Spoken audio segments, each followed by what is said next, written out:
Tournant de la vidéo, c'est parti. C'est bon? Oui. Ça marche bien là? Direct. Alors, bonjour à toutes et à tous. Donc merci d'être ici aujourd'hui malgré les intempéries, le froid et les problèmes de transport. Donc aujourd'hui, Bilal et Sofiane nous font le plaisir d'animer la séance de jour, donc sur la notion de mécréance et sur les notions aussi d'égarement, de voie droite, etc. Simplement, avant de commencer, on aimerait faire un petit débriefing de ce qu'on avait pu sur Lyon. Un grand plaisir de discuter avec la nouvelle. On va essayer de plus changer un petit peu de ville pour essayer au mieux de se diversifier au niveau géographique. Et le 19 janvier, donc on va à Bruxelles, grâce notamment à Bilal, pour pareil essayer de présenter l'association, et grâce à Baudouin et sa pôle logique va se développer avec beaucoup de vivacité.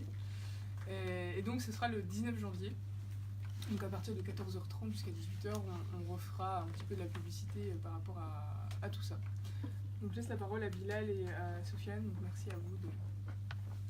Merci Eva. Voilà, on va vous parler un peu du coffre.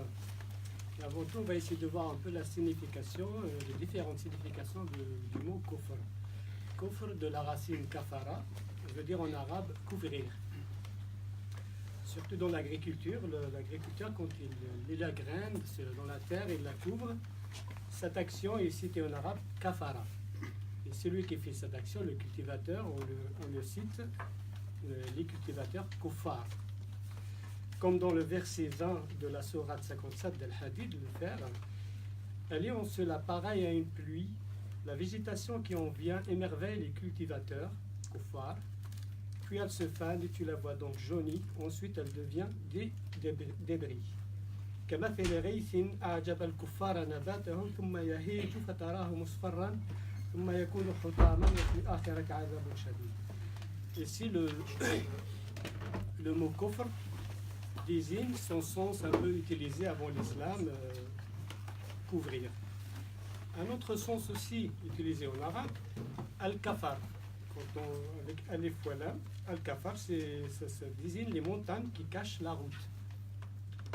Et ça peut désigner aussi une localité, comme en Égypte on dit al-kafr. La troisième signification, c'est voiler.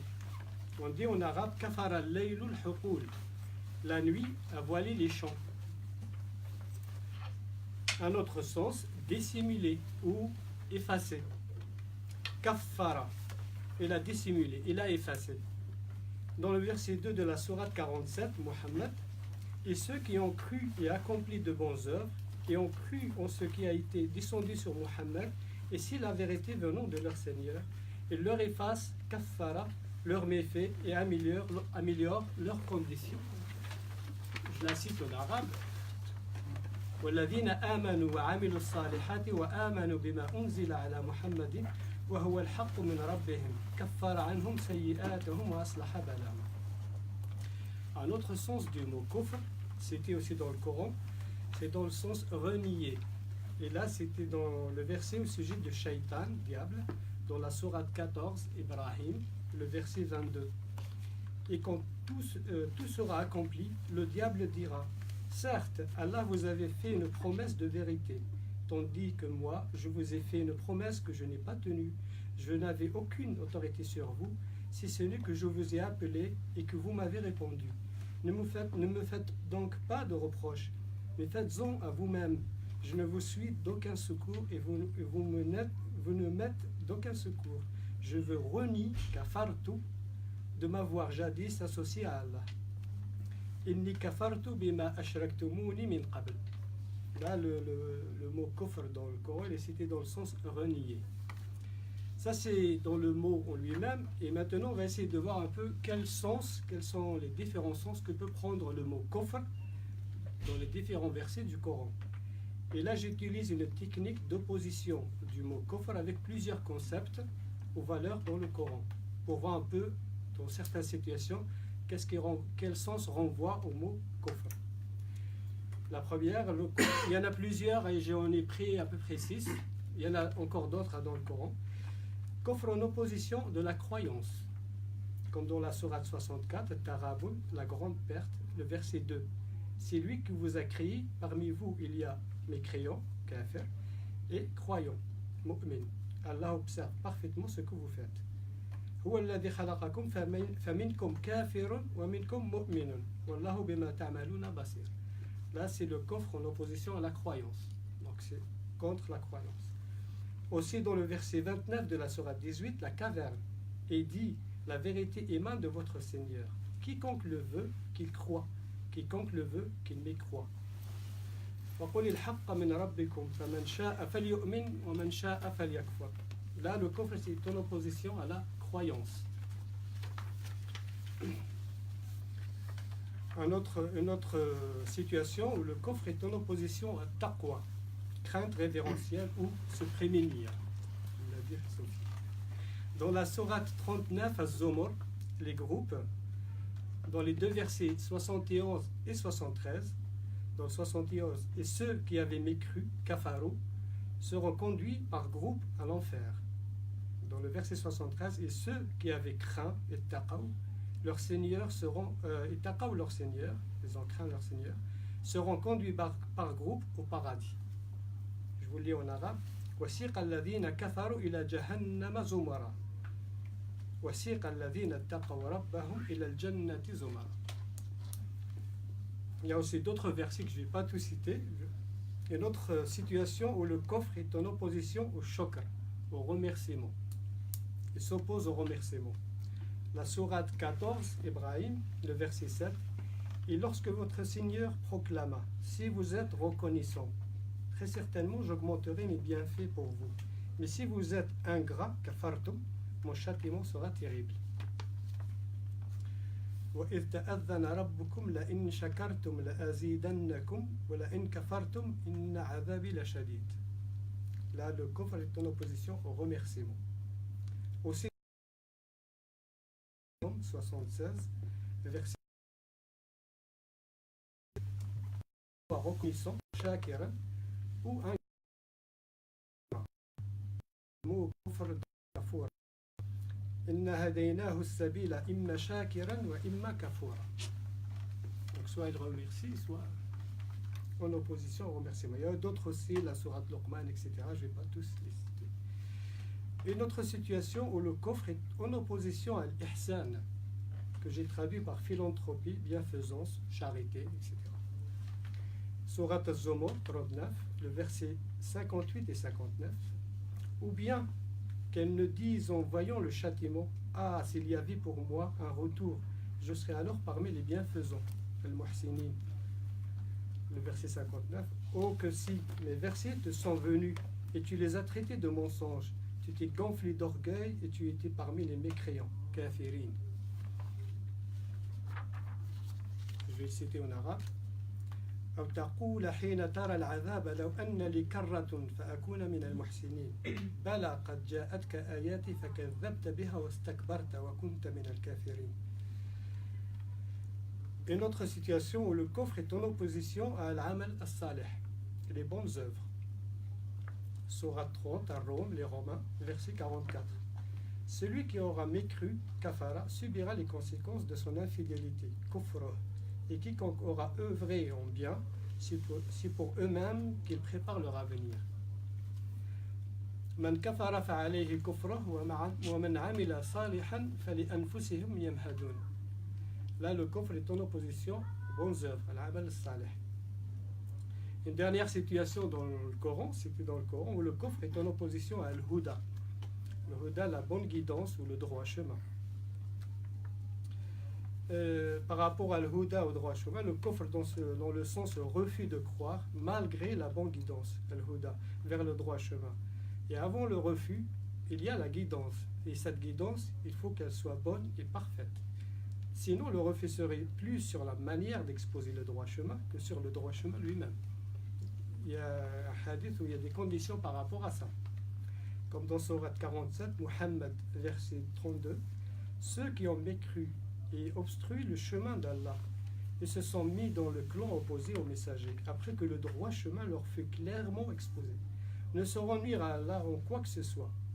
Il rendra vain leurs œuvres. إن الذين كفروا وصدوا عن سبيل الله وشاقوا الرسول من بعد ما تبين لهم الهدى لن يضروا الله شيئا وسيحبط أعمالهم. Voilà donc quelques situations où le coffre est cité dans le Coran, mais en opposition à plusieurs concepts dans le Coran. Et globalement, les différents sens qui sortent du mot coffre, c'est refuser la vérité, cacher la vérité, nier le droit chemin, ne pas croire au message coranique prophétique, refuser les valeurs de l'islam, les bonnes œuvres, la bienfaisance, le remerciement, la dévotion à Dieu. Et cinquièmement, l'ingratitude, al-juhud. Maintenant, on va passer au concept et sens de takfir.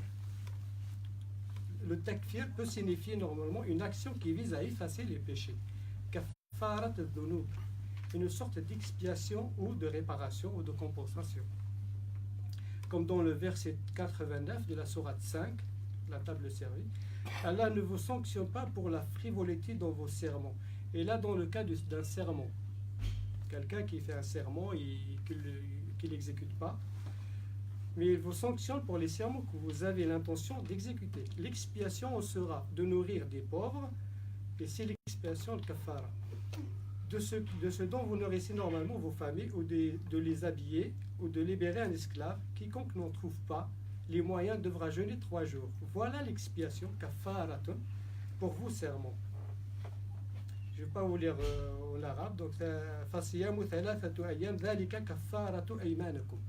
Au cas où quelqu'un fait un serment et qu'il ne le tient pas, ben soit il donne à manger à des pauvres, ou bien, et s'il ne trouve pas, ou les habiller, ou libérer un esclave, et s'il ne trouve pas, 3 jours de jeûne. Voilà, merci.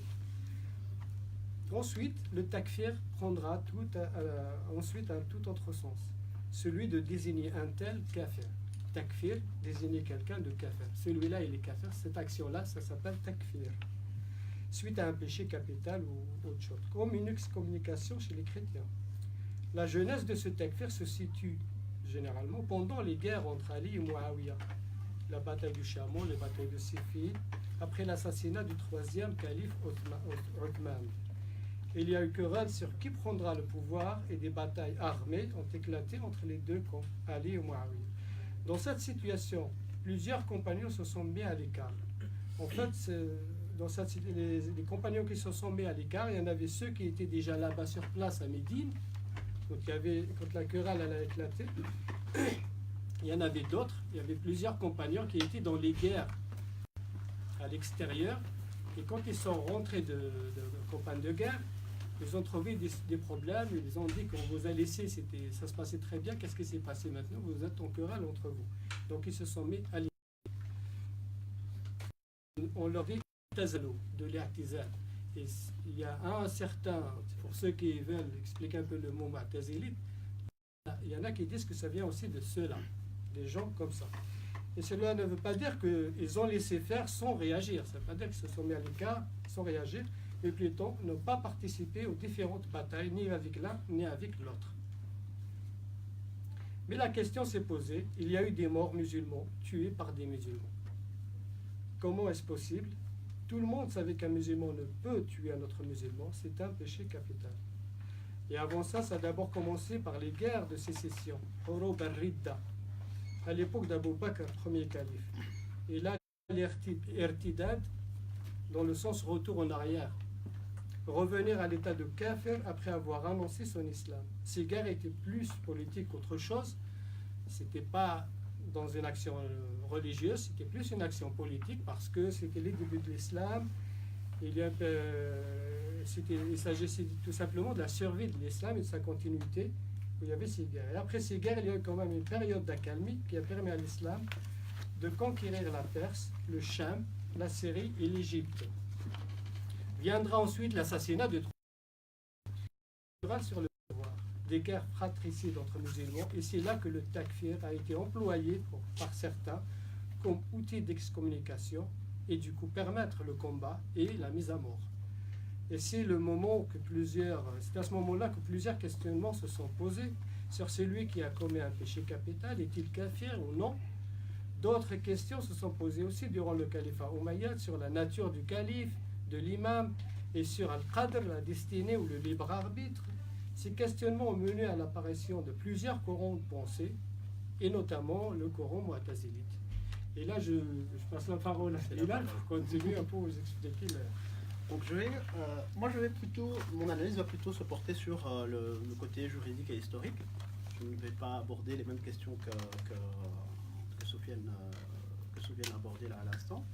Donc, mais je vais revenir sur le passage de la bataille de Siffin. Donc, lors de cette bataille, il est bien connu que Ali ibn Abi Talib avec son opposant principal Muawiyah, a tenté un arbitrage. Donc c'est plutôt Muawiyah qui a tenté un arbitrage avec Ali. Et suite à cet arbitrage-là, nous avons eu un groupe qui est apparu. Donc c'est une scission du groupe de Ali, donc des partisans de Ali, qui ont estimé que Ali commettait un péché capital. Donc eux estimaient que le hukm revient, donc la gouvernance ne revient qu'à Dieu, et qu'il commettait là un grand péché, donc ils l'ont sorti de l'islam. Il s'agit de la première excommunication. Vraiment, c'est la première fois où on excommunie quelqu'un contre son choix. Donc ces gens-là vont être appelés les Khawarij, donc les Kharijites. Donc ces derniers se sont séparés en plusieurs groupes, quiétistes et activistes. Donc les activistes sont sécessionnistes. C'est-à-dire qu'ils vont considérer que toutes les terres qui sont dirigées par le calife étaient considérées comme Dar al-Kufr. À partir du moment où elles étaient considérées comme Dar al-Kufr, donc ça devient Dar al-Harb, donc la demeure du combat, de la guerre. Donc il fallait attaquer les musulmans. Mais considérer que leur propre territoire, donc ça c'est la position de Nafi ibn Azraq, donc le fondateur de ce groupe activiste, considérait que sa propre terre était Dar al-Hijra. Donc Dar al-Hijra, donc les personnes qui étaient d'accord avec lui devaient venir sur ses propres terres pour porter l'attaque sur les autres territoires tenus par les autres musulmans, qu'ils ne considéraient plus comme musulmans. Et là, ça fait rappeler quelque chose d'assez contemporain, toute cette histoire. Bien entendu, on voit bien qu'il y a une inspiration des groupes actuels, des groupes djihadistes actuels. Là, on revient vraiment à cette notion de hijra et cette notion de takfir, et surtout de considérer que toutes les terres musulmanes ne le sont plus. Donc, ici, bien entendu, comme ce groupe était considéré était juste que boutiste, donc allait un peu trop dans le meurtre, certains de ses partisans ont décidé de se séparer encore de son groupe et ont fondé des groupes plus quiétistes. Donc c'est le cas des Ibadites et des Soufriyas. Ici, on va parler de groupes quiétistes et unionistes. Pourquoi unionistes? Puisqu'en fait, ils vont considérer que la nation musulmane doit rester unie, mais que le changement doit avoir lieu de l'intérieur. C'est pour ça qu'on parle d'union. Mais ils vont quand même considérer que l'auteur d'un grand péché sort de l'islam. Donc il y a une version duale, c'est-à-dire que si vous commettez des grands péchés, vous sortez automatiquement de l'islam purement et simplement. Donc il y a deux groupes, le musulman et le non-musulman. Donc, argument et origine du principe. Comme j'ai stipulé juste Nafi ibn Azraq de la branche sécessionniste. Donc, comme on estimait que Dar al-Harb était vraiment le territoire des non-musulmans, enfin, même si les terres califales étaient considérées comme non-musulmanes, on part du principe que la guerre devient plus simple, puisque comme on retire l'islamité aux musulmans, leurs biens deviennent halal, leurs personnes aussi, ils ont tous les droits. Ça devient très simple finalement. Mais, comme je l'ai expliqué juste avant, cette idéologie a fini par disparaître au profit de groupes plus quiétistes, heureusement. Mais ils ont pu survivre jusqu'à aujourd'hui, d'ailleurs, les Ibadites principalement. Ils ont survécu, bien entendu, sur l'île de Djerba, en Tunisie, dans le Mzab en Algérie, en Libye, à Zanzibar, ainsi que dans le sultanat d'Oman. Mais il faut savoir que Kharijite était un terme que n'acceptait n'acceptaient pas eux-mêmes. Hein. Donc eux s'appellent plutôt les Jama'at al-Muslimin. Hein. Ils ne s'appellent pas eux-mêmes les Kharéjites. Hein. Sinon ce serait un peu... c'est les autres qui les appelaient comme ça. C'est un peu péjoratif. Donc je vais d'abord poser... ici je vais analyser les différentes positions par rapport au takfir des différentes écoles théologiques. Donc on va aller de la plus rigide à à celle considérée comme la plus libérale. Ici, le kharégisme, on va revenir là-dessus, eux, ils différenciaient, enfin les groupes quiétistes différenciaient le kufr ni'ma, donc la gratitude à l'égard des bienfaits divins, et le kufr milla, c'est-à-dire le rejet de la souveraineté divine. Et le kufr milla est assimilé à l'apostasie. Donc on sort la personne de l'islam. Le mu'tazilisme, par contre, avait une toute autre approche. C'est pour ça que certains auteurs disent que c'est le kharégisme qui va, enfin la position kharijite sur la question va évoluer au sein du mu'tazilisme. Le mu'tazilisme va créer un autre concept, c'est celui de menzil bayna manzilatayn, donc la position de la deux intermédiaire, c'est le quatrième principe. On va considérer qu'il y a trois catégories de personnes. Le musulman, donc le mu'min, le kafir, et entre les deux, vous avez le fasiq. Donc le fasiq, c'est une personne qui est entre les deux, qui n'est ni musulman ni non musulman, et qui n'a pas les mêmes droits que le musulman, qui ne sont pas les mêmes que ceux du kafir. Donc c'est vraiment entre les deux, mais je vais y revenir plus tard. Et il faut savoir que le transgresseur, d'après la pensée mu'tazilite, peut revenir dans le giron des musulmans lorsqu'il aura fait l'objet d'un repentir sincère. Donc il peut revenir durant son existence. S'il ne revient pas, s'il ne se repent pas, il ira en enfer, mais de manière éternelle, puisqu'on considère qu'on ne peut pas sortir de l'enfer. La position mu'tazilite indique qu'on ne peut pas sortir de l'enfer. On y entre et khalidina fiha, comme on le dit. Mais bien entendu, le repentir est toujours là, comme dirait le célèbre verset qu'a cité. Juste, excusez-moi, Béla, je m'excuse, je vous ai dit que c'était Surat al-Hadid, mais c'est le gros pas.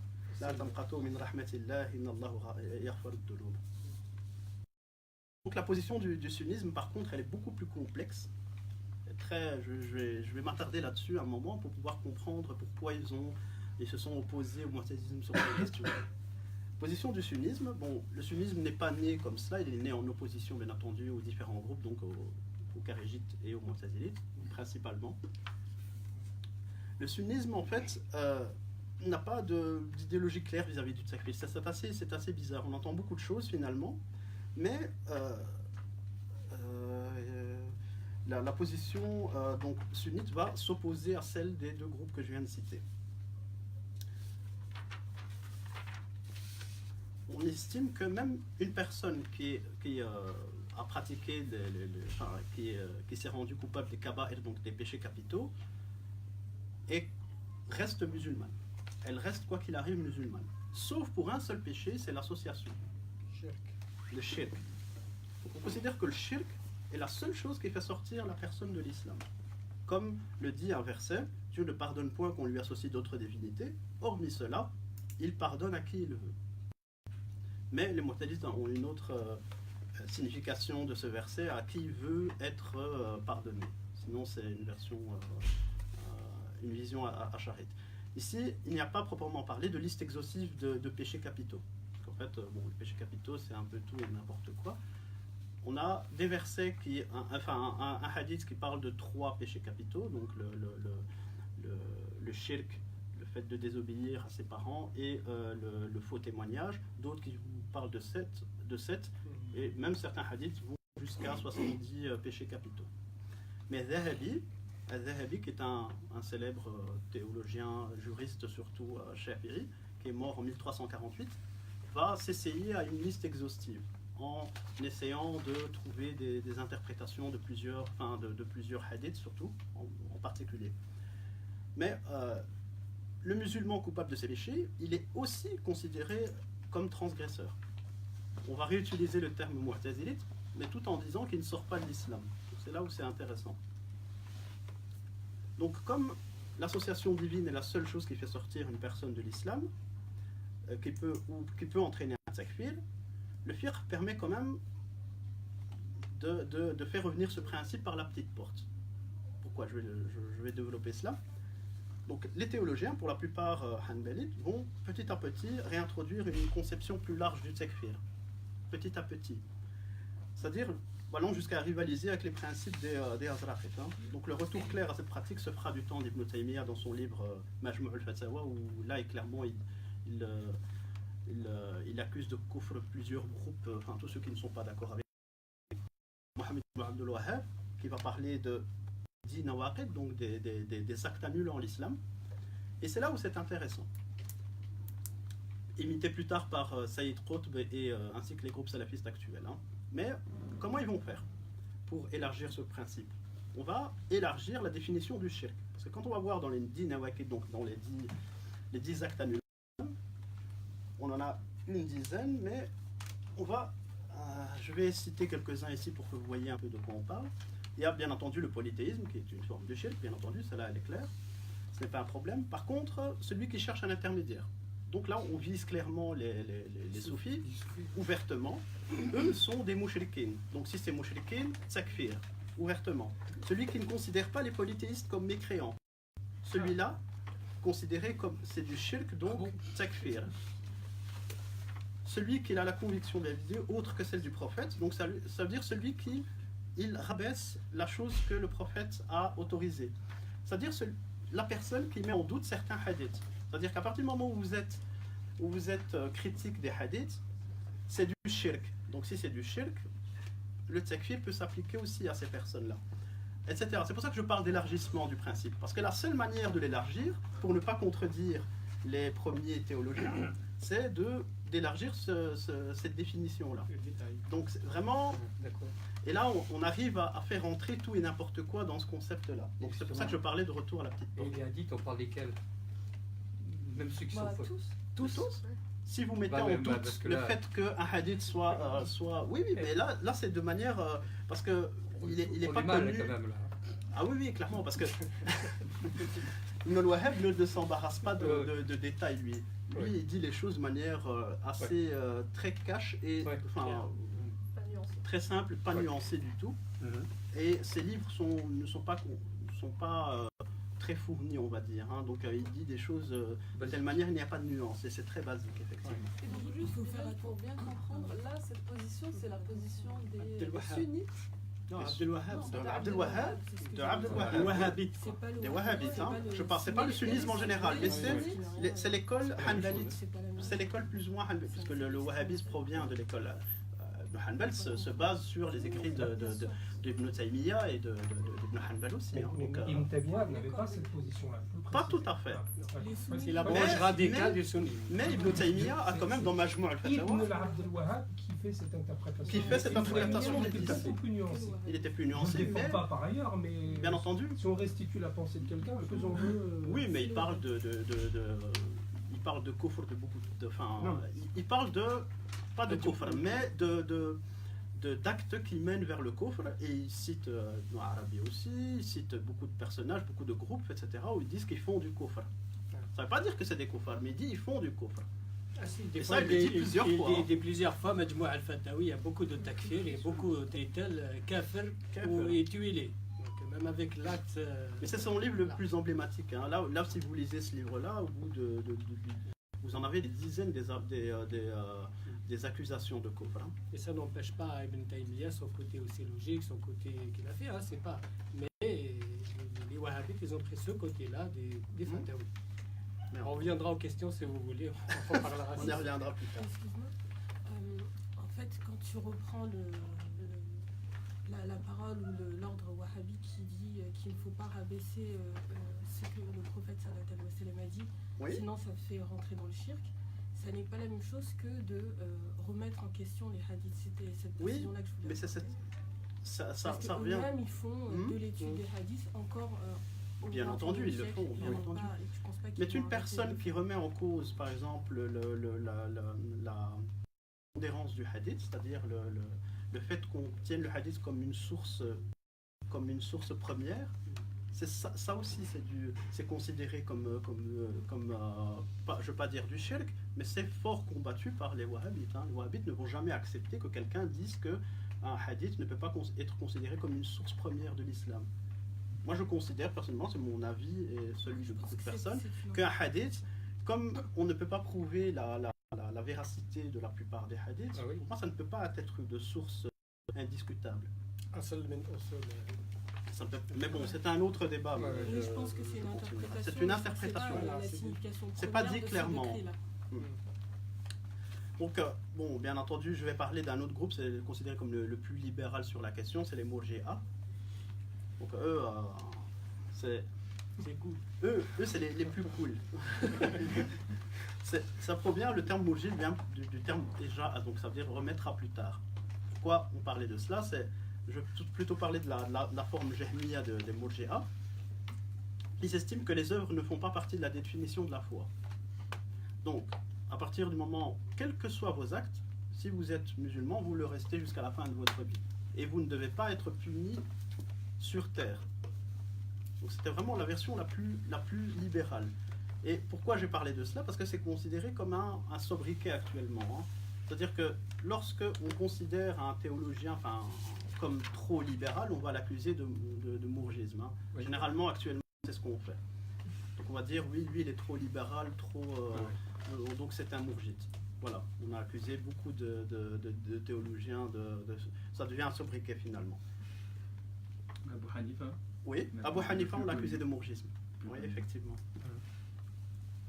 Parce qu'il séparait les actes de la foi et on l'a accusé de mourgisme. Surtout, la plupart de ses opposants l'ont accusé de mourgisme. Donc, les conséquences pratiques. Le takfir sera traité au niveau du droit musulman. Donc, les jurisconsultes donnent une série de règles pour encadrer cette pratique. Donc, le hanbalisme va introduire le concept de kufr divisé en deux catégories. Donc, on a kufr al-akbar, donc le grand kufr, et le kufr asghar, donc le kufr mineur, qui ne fait pas sortir de la religion, lui. C'est pour ça qu'il y a une interprétation, comme je disais sur les écrits d'Ibn Taymiyyah, ils vont dire, ah mais non, ce kufr-là, c'est un kufr mineur, donc il ne fait pas sortir de la religion, etc. C'est une des interprétations qui peut être donnée au texte d'Ibn Taymiyyah. C'est pour ça que je voulais en revenir ici. Mais la personne qui est touchée par le takfir, donc le fait de sortir de la religion, doit bien entendu être exécutée. Ça, c'est la vie générale. Et cette personne ne peut pas hériter du musulman. Puisqu'elle sort de l'islam, elle ne peut pas hériter. Par contre, pour le mu'tazisme ici, la personne qui est dans la demeure intermédiaire, il va subir aussi une conséquence juridique. Donc le Qadi Abdul Jabbar, qui est mort en 1025, dans son Usul al-Khamsa, donc les 5 principes, il va expliquer ce qui suit. Parlez-moi de la demeure intermédiaire, de quoi s'agit-il? On sait que la personne qui a tué, commis l'adultère ou est à l'origine d'un grand péché est un transgresseur, donc un fasiq. Il n'est pas croyant, ses droits ne sont pas ceux du croyant parce qu'il est maudit et désavoué. Ce n'est pas un mécréant, ses droits ne sont pas ceux du mécréant, il n'est pas enterré aux côtés du musulman et il n'épouse pas une croyante. C'est aussi simple que ça. Son statut est une position intermédiaire, contrairement au statut mécréant des khaриjites ou du croyant tel que le concevaient les mourjites. Là où c'est intéressant, c'est que le Qadi Abdul Jabbar va clairement faire une différence avec le concept des khaриjites et des mourjites. Mais là où c'est aussi intéressant, c'est que Qadi Abdul Jabbar est considéré comme un mu'tazili tardif. Donc il va être fort influencé par le fiqh et le sunnisme triomphant à ce moment-là. Le mu'tazisme à cette époque, bien entendu, ce n'est plus la génération de Al-Jubba et la génération des pères fondateurs du mu'tazisme. Ici, ils vont devenir beaucoup plus sunnito-compatibles, on va dire. Donc, moi, ce que je dirais, c'est que, je vais faire une petite conclusion. Comme le mu'tazisme, la source première du mu'tazisme est la raison, pour ma part, il n'est pas impératif de suivre ces analyses anciennes. Et là, clairement, on a un exemple clair d'un principe qui ne doit pas forcément être suivi à la lettre. Donc, ils avaient peut-être du sens à l'époque où ils ont été mis sur papier, mais prononcer le takfir ou décréter qu'un musulman est fasiq, créer des effets juridiques. Donc, les positions citées, qu'elles soient mu'tazilites ou pas, soyons clairs, avaient comme origine, normalement, le credo, donc la aqidah. Mais, elles ont été formulées au service du droit. Et ça, on le voit bien. Donc, la position de Qadi Abdel Jabbar, elle est claire. On voit bien que ça a été fait au service du droit. Or, ici, actuellement, ici, surtout ici en Europe, et en France et en Belgique en particulier, le droit positif est mouvant, il est évolutif. Donc, comme il est évolutif, bon, pour ma part, il devient plus ou moins caduc quand il s'oppose au droit positif. Donc on peut très bien repenser toutes ces anciennes pensées. Donc le principe de la demeure intermédiaire, il est intéressant en soi, parce qu'il permet de ne pas laisser aux musulmans, enfin des personnes qui pourraient être détestables. Là, je vais plutôt donner l'exemple que j'ai donné tout à l'heure des djihadistes. On ne peut pas décemment dire que ces personnes restent musulmanes et que ce n'est pas grave. D'ailleurs, il suffit d'observer les positions de l'Azhar en 2015. Ils étaient vraiment ils étaient très gênés à l'idée de retirer l'islamité à ces gens-là, parce qu'ils disaient qu'ils ne font pas de kaba'ir. Donc on ne peut pas considérer que ces gens ne sont pas musulmans. Et effectivement, ils sont honnêtes. C'est-à-dire que la théologie sunnite ne permet pas de sortir ces gens-là de l'islam. Donc il faut peut-être repenser tout cela. Et pour ma part, cette position intermédiaire peut être considérée comme intéressante. Sauf si, bien entendu, on est plus du côté des kharijites, mais là, c'est un débat. La clé serait peut-être de revenir au sens premier du terme kafara, comme on le disait tout à l'heure, et de rafara, qui a plus ou moins la même racine, et de produire une étude qui prend en compte simplement le credo, donc la aqidah, sans qu'un effet juridique vienne lui donner une conséquence ici-bas. Donc ça, c'est mon avis, c'est qu'on doit vraiment séparer les deux et ne plus trop penser à l'effet juridique de tout cela, de voir cela de manière tout à fait nouvelle. Mais bon, voilà, c'est mon avis personnel et je vais laisser Sofiane donner la conclusion de la conclusion. Voilà, pour conclure un peu, on a vu un peu le sens de kufr, de takfir, etc., de sa jeunesse, etc. Et on a bien vu que finalement le takfir, c'est plus une instrumentalisation de la religion pour la politique, ce qui emmène jusqu'au takfir d'aujourd'hui pour désigner un tel kafir, en quoi il serait kafir. Et je finirai par un titre de Nasser Hamd Abou Zaid, d'un de ses livres, après son souci avec le takfir. Il a subi ça lui-même. Il a écrit un livre qui s'appelle Tafkir fi Zaman al-Takfir. Regardez bien qu'entre les mots Tafkir, Takfir, c'est exactement les mêmes lettres utilisées. Et ce livre, il a écrit Tafkir fi Zaman al-Takfir, dans le sens où on n'a plus le droit de penser, on n'a plus le droit de dire notre avis, même si on l'écrit dans un livre. Ah, pardon, Tafkir fi Zaman al-Takfir, c'est penser, réfléchir, merci, dans une époque de takfir, d'excommunication. Tiens, j'ai oublié le sens d'excommunication. D'excommunication. Et c'est dans le sens où c'est au-delà de péché capital ou la communauté à l'hôtel ou un avis juridique, etc. C'est par rapport aux pensées. C'était un combat d'idées. C'est des pensées qui s'opposent entre elles et l'une essaie de déposséder l'autre, de lui donner ce takfir et tel, etc. Donc essayons d'ouvrir un peu nos esprits, de sortir un peu de cette histoire de takfir. Et je vous remercie pour votre attention. Merci beaucoup.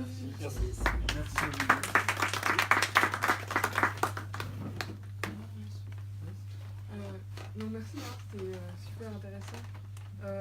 On enchaîne toujours sur un temps de discussion. J'aurais une première question, enfin remarque. Par rapport aux mourjites, justement, on a souvent dit que les mourjites étaient ceux qui estimaient que les actes ne comptaient pas. Alors je me demande quand même s'il n'y a pas eu quand même du temps de déformation, parce que les mourjites ont été, comme d'autres écoles théologiques, toujours considérés comme les plus cool, les laïcs, etc. Après, je me demande quand même si cette question sur les actes qui ne comptent pas n'est pas justement une déformation. C'est-à-dire que les mourjites se sont avant tout posé la question donc de la suspension du jugement, avec, Bien sûr. vraiment c'est la L'explication signification de Irja. du terme, le fait de repousser à la fin le jugement, et surtout je dirais que les mourjites se sont posé la question de qui a le droit de juger quelqu'un, kafir ou pas forcément kafir avec des catégories intermédiaires, etc. Ils se sont surtout posé cette question-là, c'est-à-dire qu'ils se sont dit les êtres humains n'ont pas le droit de finalement juger si quelqu'un rentre dans telle ou telle catégorie juridique. Justement à Nasr Abou Zaïd, c'est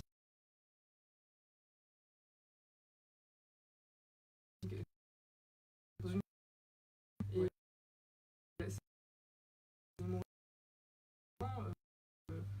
qui ont un peu inventé l'idée de liberté de pensée, c'est-à-dire que le fait que qui peut sonder les cœurs, seul Dieu finalement peut sonder les cœurs. Et que tu peux faire effectivement les actes, à mon avis les actes comptaient aussi pour les mourjites, mais ces actes-là, c'est pas à quelqu'un d'autre, je dirais, peut-être de les juger en fait.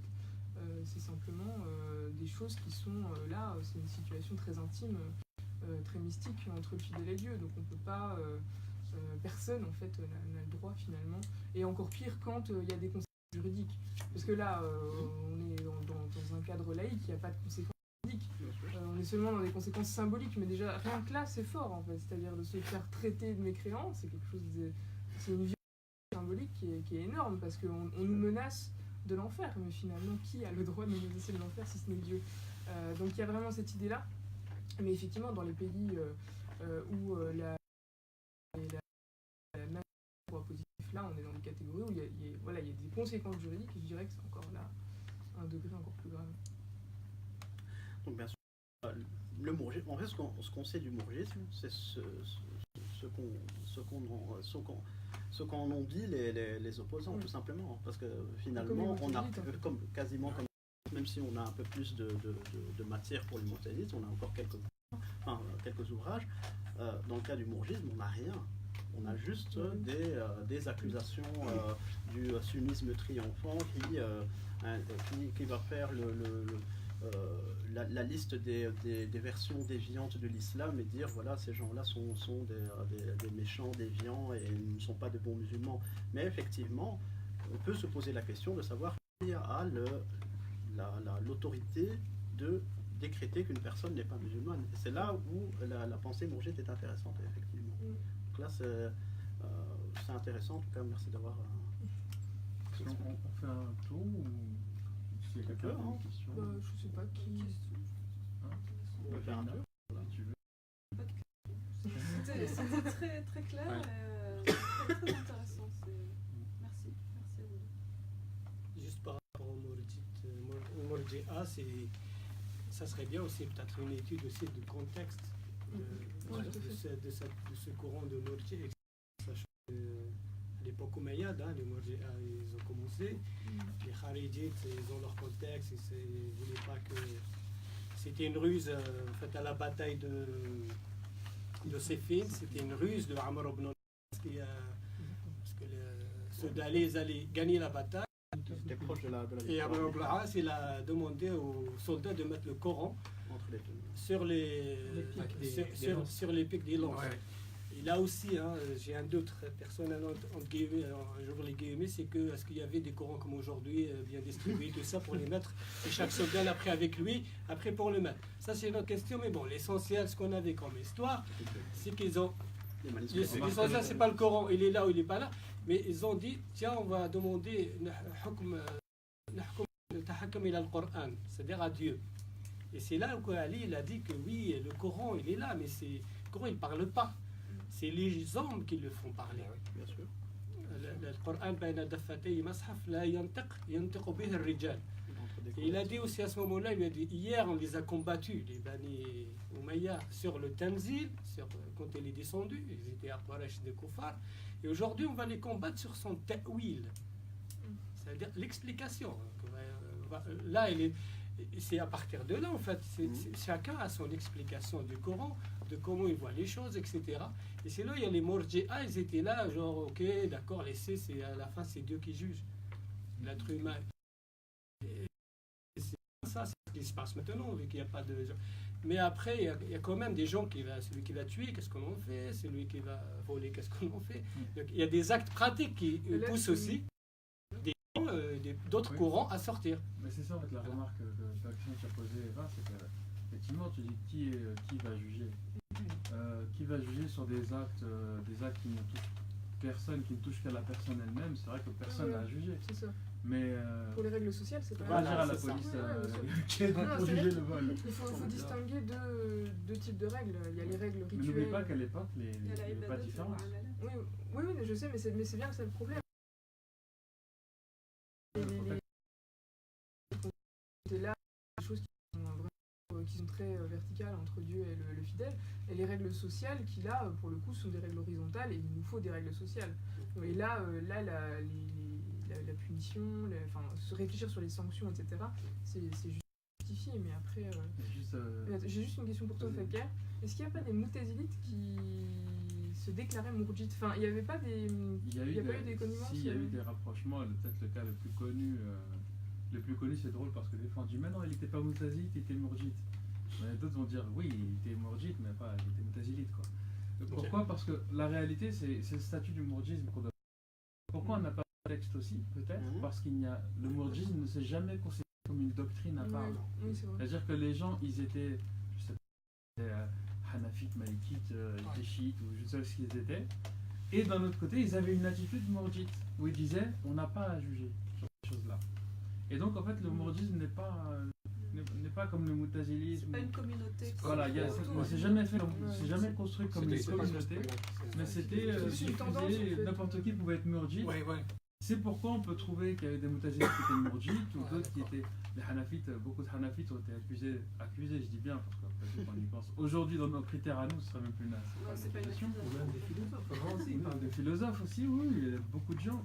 Et rien n'empêche qu'ils aient effectivement été, en même temps, pourquoi pas un acharit, un moutazilite, tous deux accusés de mourjisme, et effectivement ils étaient mourjites. Peut-être que sur cet aspect-là, sur l'aspect Ibadat, ils étaient effectivement à dire. C'était qui le moutazilite là? C'est Jahm ibn Safwan? Non, c'était Bishr al-Marisi.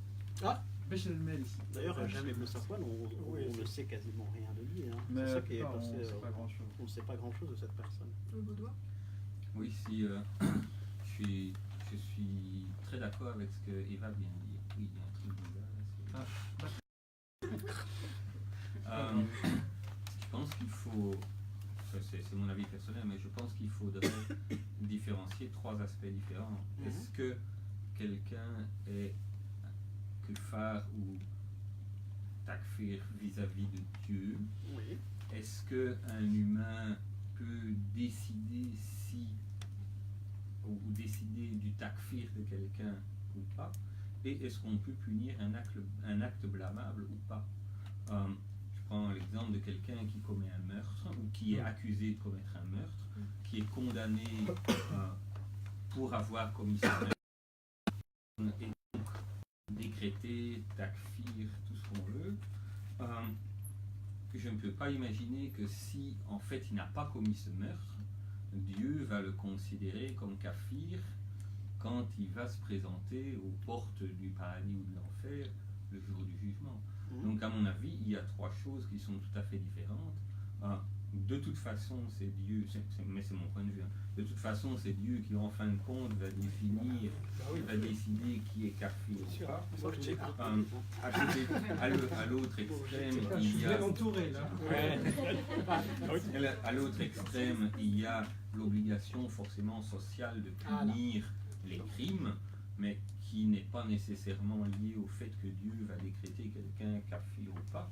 Et entre les deux, il y a la question, est-ce que, en sus de décréter que quelqu'un coupable d'un crime ou décréter, pour moi, ça fait différent. Il faut envisager également de manière différente. Actuellement, oui, tu as raison, ça n'a pas de sens comme l'a dit Bilal aussi. Mais à l'époque, il y avait tout un sens social aussi. Celui qui est kafir, il ne va pas être hérité, il va perdre la statut. Il sortait de la société. Voilà, il y a des conséquences pratiques. Il faut dire, voilà. C'est une peine qui existait dans énormément de sociétés médiévale ou pré-médiévale ou antique, rejeter ou exiler quelqu'un, c'était même dans les sociétés arabes pré-islamiques, l'exil était quasiment la plus grande peine. Certainement chez les Vikings aussi, j'avais étudié ça aussi. Chez les Vikings, le pire qu'on pouvait faire, enfin, les Nordiques, on devrait plutôt dire, plutôt que les Vikings, ils devenaient Vikings que quand ils partaient en expédition. Mais bref, chez les Nordiques, la peine la plus grave, c'était pas de tuer quelqu'un, c'était de l'exclure du clan. Et c'était le pire qu'on pouvait faire. Un meurtrier, on l'exclut, on le tue. Il n'ira pas au Valhalla. Oui. Mais dans le christianisme, c'est pareil. Hein. Le pire, c'est l'anathème. C'est vraiment d'être complètement exclu. Rejeté de la société. Et ça a marché et on arrivait à tenir les gens par rapport à ça. Voilà. Comme l'a dit Bilal, ça a évolué maintenant. Donc on essaie un peu de faire évoluer un peu certaines choses. Non, j'ai juste une mini remarque du coup, mais parce qu'on dit qu'aujourd'hui ça n'a aucune incidence sur nos vies, parce qu'on vit dans un pays un peu laïque, etc. Mais ceci dit, la question des djihadistes et des terroristes, elle pose vraiment beaucoup de problèmes. Des djihadistes. Les terroristes sont pas d'une manière. Oui. En fait, elle gêne en fait beaucoup les musulmans aujourd'hui. Elle gêne beaucoup, c'est ce que je disais tout à l'heure. Par exemple,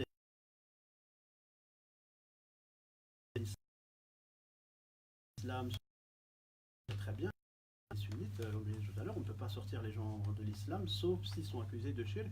Et là, vraiment, il y a des conditions, comme je l'ai expliqué tout à l'heure. Mais ici, mais dans ce cas précis, que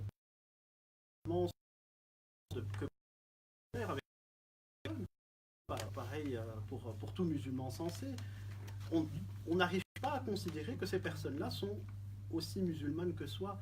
Et c'est là où je ne peux pas tout à fait être d'accord avec Eva, dans le sens où bah oui, sinon ça serait trop facile. On dit ok, personne n'a l'autorité pour décréter, pour juger une personne, mais à partir du moment où la personne a commis des actes tellement reconnaître, ça penser dans sa globalité et pas dans des petits actes du quotidien ou des problèmes simplement. Oui. Est-ce que ça change concrètement de dire on considère que Daesh c'est des koufars? Parce qu'eux ils font pareil avec nous. Mais je parle pas de koufars. Non. Le problème de Daesh, c'est qu'ils ont commis des crimes contre l'humanité. C'est-à-dire qu'ils ont commis des crimes, d'un point de vue purement juridique, le fait de tuer est quelque chose d'hors la loi humaine, là, pour le coup. Tout à fait. Donc, en fait, je dirais que qualifier de kafir ou pas, à la limite, c'est même pas la question. C'est-à-dire qu'ils sont condamnables du point de vue de nos lois humaines, en fait. Parce que les savants musulmans éclairés, comme moi je connais bien Tarek Obrou, ils vous diront que ce sont qui sont dans l'islam, qui ne sont pas sortis de l'islam. Voilà, il ne faut pas. C'est juste pour éviter un peu de dire c'est l'islam, c'est l'islam. C'est un peu ce discours-là, mais après il y a toujours des djihadistes, des radicalisés, et des gens qui vont tuer l'autre parce qu'il est mécréant, parce qu'il n'est pas musulman et parce que j'ai le droit de le tuer. C'est ça le danger et qu'il faut enlever ça. Parce que c'est le manque de culture. Ça. Mais je vais inverser. Non, je ne sors pas de l'islam, je sors pas. Ou de le faire rentrer d'ailleurs. C'est pas mon truc. Par contre, t'as raison, mais c'est pas sortir Daesh de l'islam, je m'en fous, moi, il est pas musulman. C'est juste essayer de sortir les gens, sortir nous-mêmes, d'éviter aussi de dire encore, il fait pas machin, alors il est kafir ou pas kafir. Bah oui, bain al-muslimi wal-kufri tarku salat. Ça veut dire là, je peux tuer. Ah bon quand même, il faut qu'on passe de... Et c'est ça, il y a des gens qui gobent ça, il y a des gens qui croient à ça. Plus, ça c'est juste des facilitateurs, c'est pas ça la base de tout. Et après, on va te raconter, on est attaqué en Syrie, l'Irak, machin, Palestine, on rajoute tout ça, des textes internationaux. Il est un peu con, il y va. Il y va, il fait des conneries après. Pardon. Voilà. C'est filmé. On est bah oui. Bon, en fait... T'as raison de dire on va biper. Attention, utiliser... Le T'as raison post-prod, de on fera la dire que post-prod cette après. notion est finalement utilisée sur un politique. Bah oui. Finalement, on l'a tourné même et utilisé pour des fins... Il y a aussi peut-être aussi, il y a une valeur morale. C'est-à-dire, derrière l'idée, c'est de dire que la religion, qu'est-ce qu'on conçoit? Comment on conçoit la religion? Comme je crois que ça, je fais mes prières, je fais du zikr, machin. Est-ce que c'est ça? Dans ce cas-là, après tout, parler de kufr, peu importe. Ou alors, est-ce qu'elle a un impact, elle doit avoir un impact sur la vie, en ce sens où il y a un aspect pratico-pratique, où parce que je suis croyant, je dois agir. Et donc à partir de là, si j'agis mal, quelque part ce que je fais, c'est que je dénie la religion dans son aspiration, dans son but, dans sa logique, dans sa cohérence elle-même. Ouais, En dehors de la question du rapport à Dieu. Mais ça, c'est subtil parce que, comme si on reprend tous les versets que Sofiane a évoqués et tous les sens du mot, entre le voile, le fait d'être voilé, donc être voilé à quoi? À Dieu qui est en nous. Le fait de ne pas être dans le remerciement, de ne pas être dans la gratitude. Mais ça, on est tous des koufars dans ce cas. Tu vois? Enfin, où tu mets la barre? Parce que le mot est utilisé dans plein de sens différents. Donc pour moi, en fait, ça rejoint un petit peu le terme de péché quand on avait fait la séance sur le péché. Sauf que le péché, ça va être manquer la cible dans notre action. Donc c'est vraiment une action en dehors des sentiers divins. Alors que pour mais on dans le sens premier du mot. Donc après, effectivement. Takfir, quoi. C'est pas... Oui, voilà. Comme tu l'as expliqué. Comme d'habitude, on a détourné un terme qui au départ est purement intérieur, le fait de se voiler des bienfaits divins à un instrument politique et juridique, en fait. C'est social. Pour répondre à ta question, Fakir, par rapport au... C'est vrai que l'action, avec ce que je crois,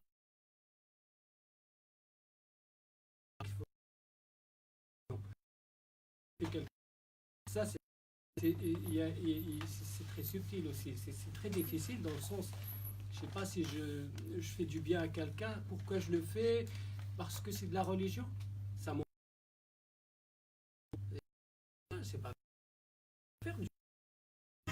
Après, dans les actions, si tu parlais peut-être de pratique, etc., là c'est comme tu dis, chacun, la prière, je ne sais pas comment je pense, c'est un peu pour chacun, il a sa manière de voir les choses. Mais il ne faut pas enlever le côté aussi, Mais tu vois, ce qui m'intéresse, et là c'est en tant que prof de philo, tu vois, je dis en tant qu'humain. En tant qu'humain quoi? En tant qu'humain, Hobbes il te dira, en tant qu'humain, je te vois, tu as un truc qui m'intéresse, je vais te défoncer. Ça, Hobbes il te dit ça. Quand il dit que l'homme est tout pour l'homme et que la nature des rapports c'est la violence de tous contre tous, qu'est-ce que tu dis par humain? Toi tu dis, parce que tu l'as, je suis pas en train de te critiquer. Je sais. Je suis en train de te dire que, en fait, tu es dans une école de pensée, je parle pas de religion ou pas religion, mais dans une école de pensée, tu dis d'humanisme. C'est-à-dire que l'humain, tu dis, c'est humain de faire ça. Parce qu'on est dans une culture ambiante qui a tout un discours sur l'humain. Oui.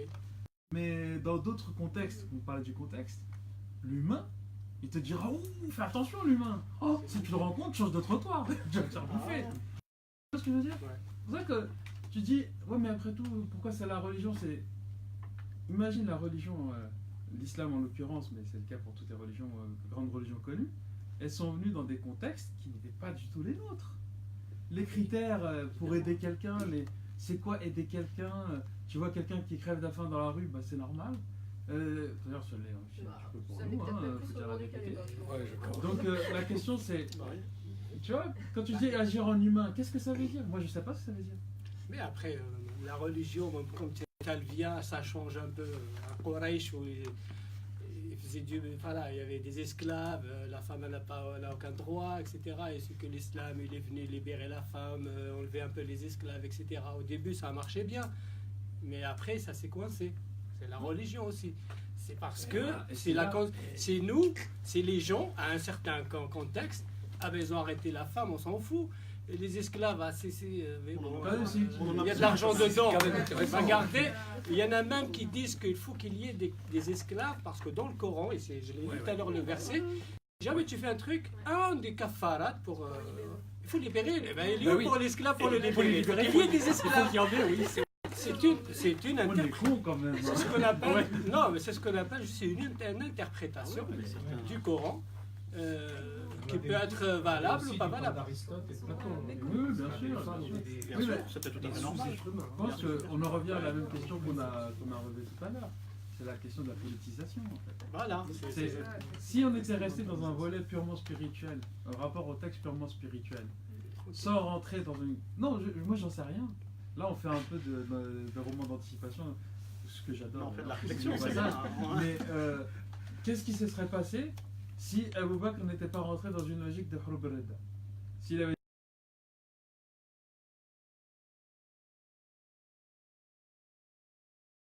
C'est un acte politique. Omar ibn al-Khattab, il n'était pas d'accord. Parce que pas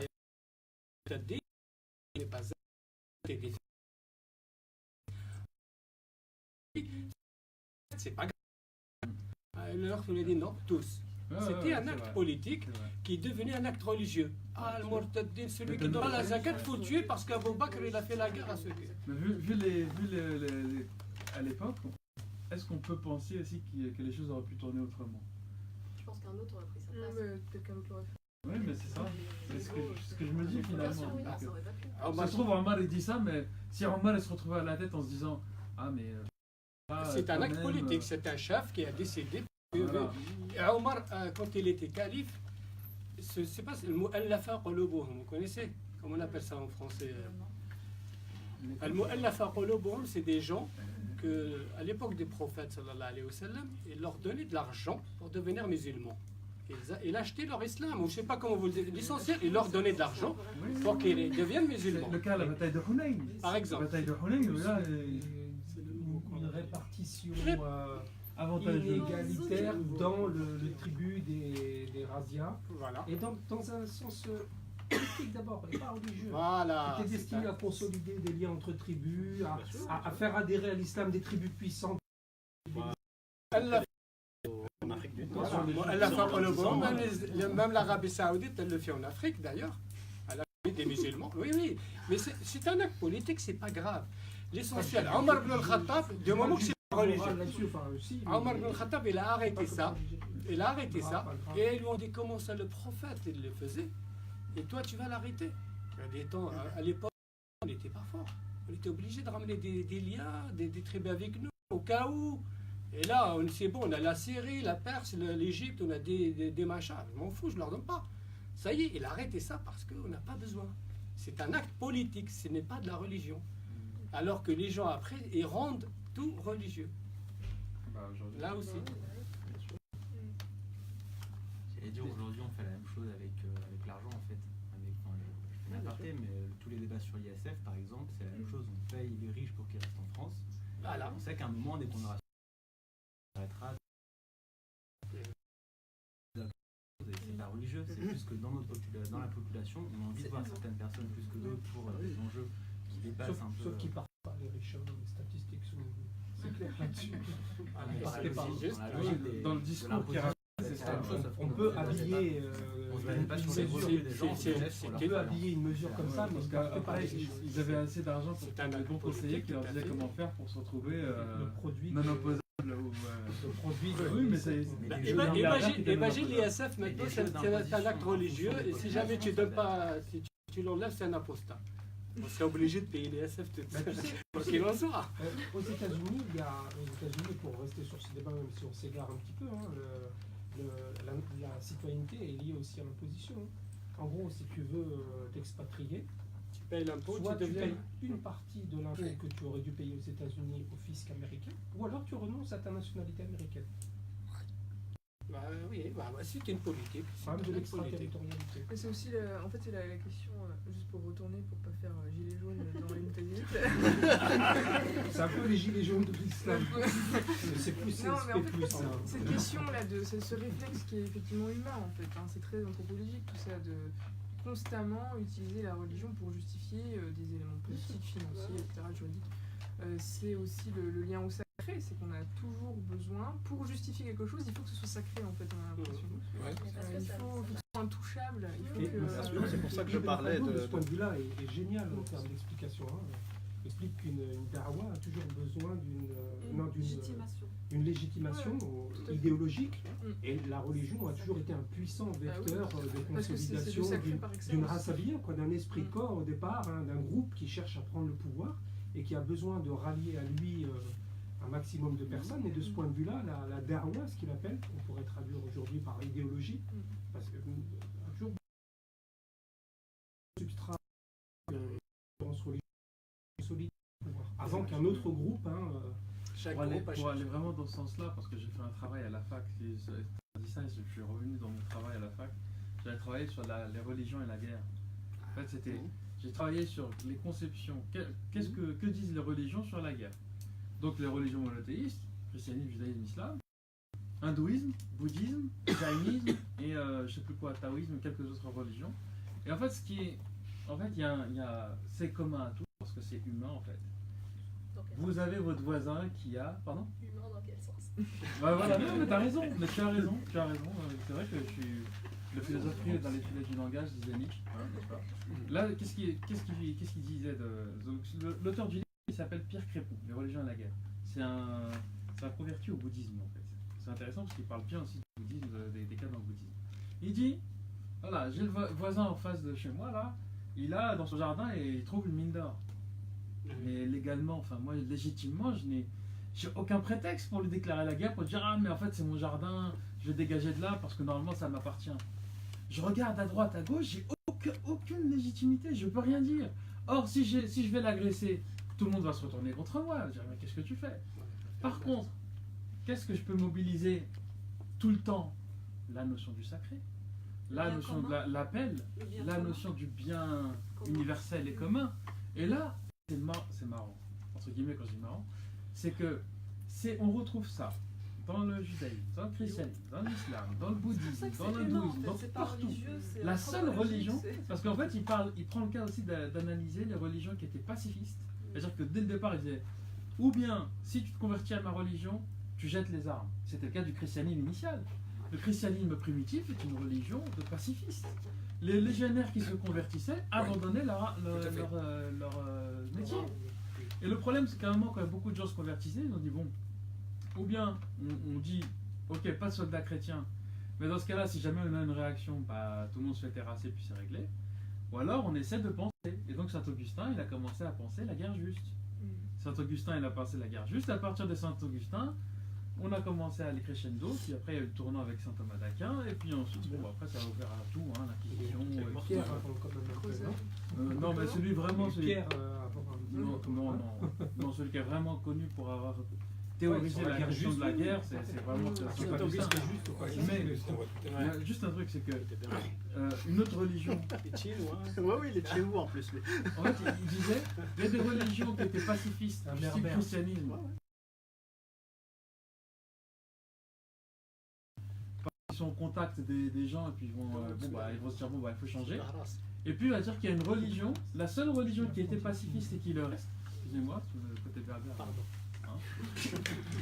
Je respecte tout à fait nos amis berbères. N'est-ce pas? Oui, je sais, je suis un peu entouré. Mais le truc qu'il disait, c'est que la seule religion qui était pacifiste et qui est restée pacifiste, c'est le jaïnisme en Inde. Les jaïns, eux, ils sont dans une logique, mais même ils mettent une tête sur la bouche pour pas avaler un insecte sans faire exprès. Quand ils marchent très lentement, parce qu'au moment où ils vont poser le pied, ils regardent s'il n'y a pas quelque chose de vivant. Donc c'est vraiment, et c'est les seuls. Tout le monde, et il y a des religions qui ont dès le départ, elles ont dit, nous on prend en considération les êtres humains comme par rapport à cela. Mais après l'humain, quand j'utilise le mot une action humaine, ça m'enlève mon humanité. C'est évidemment, je l'utilise un peu dans le sens utilisé actuellement. Bah évidemment, voilà, je donc, sais bien. Exactement, donc tu as bien compris ce que je voulais dire. Oui, oui, mais moi ce que je voulais dire, c'est comme l'autre, j'ai entendu un cher, je sais pas qui, bon, je sais pas son nom, il parlait, expliquer aux gens que les wajhillah, ça veut dire quoi. Et puis tu as Sama, quand tu souris à ta maman, il ne faut pas que tu penses que c'est ta maman, il faut que tu le penses à Dieu. Et c'est grave ça. Je t'aime pas pour ta tête, elle peut mettre. J'aime pas pour ta gueule. À un moment donné, une jeune fille lui dit, dans toute innocence, elle dit, mais je peux pas moi sourire à maman, je pense pas à ma maman, quoi. Je pense. C'est pas que maman, si jamais tu vois pas ta non, maman, tu vois pas ta maman. En fait, c'est des choses comme ça où laissez cette humanité entre guillemets qu'on connaît maintenant, nous-mêmes là, sans tout mettre dans la sauce de la religion. Tout dans la religion. Quand on parle d'héritage entre la femme et l'homme, c'est le Coran, il a dit, mais c'est pas grave, il l'a dit il y a 4 siècles. Dans un contexte, c'est plus le même contexte maintenant, c'est évoluant. Le Coran n'a jamais arrêté toutes les choses, il a dit tu fais ceci, tu arrêtes. C'était quelque chose par l'alcool. Hamza, l'oncle de prophète, c'était un grand ivrogne. Hamza, Amidine, il buvait, il n'y a pas de mal, c'était petit à petit, par étape, et dans un sens. Les compagnons comprenaient tous ces sens-là. Et nous, on a perdu ce sens-là, cette continuité. Les Mu'tazili, dommage, ils n'avaient pas pris le pouvoir. Ils ont bien ouvert la bonne porte pour utiliser un peu la raison, dans le sens, réfléchissant sur ces actes, réfléchissant ce qui est bien, sans aller à l'encontre de Dieu, n'est rien. Mais tout ça, c'est parti, c'est resté que le littéralisme, il faut faire ceci, cela. À chaque fois, je te sors un hadith, je te sors un verset. Pour n'importe quoi, je te sors un hadith ou un verset. Et les versets, les hadiths, je vous le dis tout de suite, chacun a son interprétation. Je peux t'interpréter le verset comme je veux, dans un sens vers son contraire. Comme n'importe quel texte. Voilà. Après, intéressant, c'est que c'est vraiment une question effectivement politique et finalement humaine, puisque moi, d'après toutes les occurrences que tu as restituées du mot kafara et toutes les définitions et ce que ça voulait dire, j'ai pas l'impression que Dieu lui-même sort des êtres humains, de ses créatures, de sa propre religion. À part peut-être la question du shirk pour lequel il y a un jugement qui est clair, etc. Mais finalement, c'est juste une problématique humaine. Quoi. Enfin, tout simplement. C'est juste un mot. Morjitva. Kafara, le terme, il a la même étymologie que Kippour en hébreu. Ah oui c'est la même étymologie. C'est l'expiation, le jour de l'expiation du péché. Kafara, Kippour, la même étymologie sémitique. C'est pour ça que je parlais de Rafara aussi, la GFR, où en fait c'est recouvrir, mais là recouvrir les fautes plutôt. Donc c'est dans un sens positif, mais c'est plus ou moins la même racine. C'est là où c'est intéressant, les termes arabes sont... Dans le droit musulman, kafara c'est aussi un moyen d'expier un péché, par exemple il y a aussi... rater un jour de jeûne, le chien... Kafara, comme j'avais dit, expiation. Nourrir attraper, nourrir un pauvre, tout ça. Il y a aussi la langue arabe, la langue du Coran, qu'on dit c'est la langue arabe. En fait, il y a beaucoup de mots dans le Coran qui n'étaient pas arabes d'origine, mais c'est pas grave, toutes les langues ont une origine. Et ça, certains termes sont appris. C'est juste Shafi'i qui a dit, l'imam Shafi'i qui a dit que non, c'est le Coran, c'est de l'arabe. Tous les mots qui sont dans le Coran, c'est de l'arabe. Le mot sur le deuxième verset de Surat al-Baqarah. Voilà. Et comme il y avait cette subtilité, il n'y a pas tous les mots qui étaient bien compris, surtout quand l'islam s'est développé vers d'autres cultures qui n'étaient pas des arabophones. Nasr Hamd Abu Zaid disait que celui qui lit, c'est un arabe de Quraysh en plus. Et cette langue, cette dialecte, ils ont gardé celui de Quraysh seulement. Un arabe